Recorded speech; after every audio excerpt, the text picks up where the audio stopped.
அன்பு நிறைந்த அழகான உள்ளங்களுக்கு வணக்கங்க. நம்ம வீட்டில் பயன்படுத்தக்கூடிய சிங்கிள் டோர் ஃப்ரிட்ஜோட ஃப்ரீசர் பாக்ஸ் தாங்க இப்போ அங்கே நம்ம பார்த்துட்டு இருக்கிறது. ஒவ்வொரு இப்போ எல்ஜி, சாம்சங், ஐஎஃப்பி, வேல்ஃபூல் எத்தனை பிராண்டாக இருந்தாலும் அந்த ஃப்ரீசர் பாக்ஸ் வந்து இந்த மாதிரி ஷீட்டாக தாங்க லோக்கல் ஸ்பேர் பார்ட்ஸ் கடைக்கு வந்து வரும். அந்த லோக்கல் ஸ்பேர் பார்ட்ஸ் கடைக்காரங்க தான் வந்து ஒவ்வொரு ஃப்ரிட்ஜுக்கு தகுந்த மாதிரியும் வெவ்வேறு சைஸில் வந்து அந்த வுட்டு டை வச்சுருப்பாங்கங்க. அவங்க வந்து பார்த்திங்கன்னா அந்த டையை பயன்படுத்தி தான் இந்த மாதிரி ஃபோல்டு பண்ணுவாங்க. ஃபோல்டு பண்ணி தான் லோக்கல் டெக்னீஷியனுக்கு வந்து சேல் பண்ணுவாங்க. கம்பெனியில் மேனுஃபேக்சரிங் பண்ணும்போதே இதை அழகாக ஃபோல்டு பண்ணி அனுப்ப முடியாதான்னா முடியுங்க. ஆனால் இதுக்கு பெரிய டிரான்ஸ்போர்ட்டேஷனில் பெரிய பாதுகாப்பு கொடுக்க வேண்டியது இருக்கும், ஷிஃப்டிங்கில் டேமேஜ் ஆகாமல் இருக்கிறதுக்கு. இதுவே ஷீட்டாகவே வேறு சைஸில் கடைக்கு அனுப்பிட்டா அவங்க வந்து லோக்கல் கடைக்காரங்க வந்து இந்த மாதிரி ஃபோல்டு பண்ணி டெக்னீஷியன் சேல் பண்ணிடுவாங்கன்னு தான்.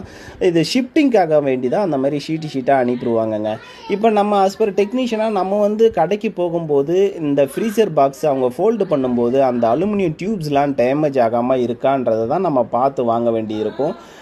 எல்லா சைஸுமே வந்து லோக்கல் கடைக்காரங்க தான் அந்த மாதிரி ஃபோல்டு பண்ணுவாங்கங்க. நம்ம தான் வந்து வாங்கும்போது பார்த்து வாங்கணுங்க. இது நிறைய டெக்னீஷியனுக்கு தெரிஞ்சிருக்கும், இது எங்களுக்கு தெரியாதானே. இந்த வீடியோ தெரியாதவங்களுக்கு ஒரு யூஸ்ஃபுல்லாக இருக்குமேன்றதுக்காக நம்ம வந்து இன்ஃபார்ம் பண்ணிக்கிட்டு இருக்கோங்க.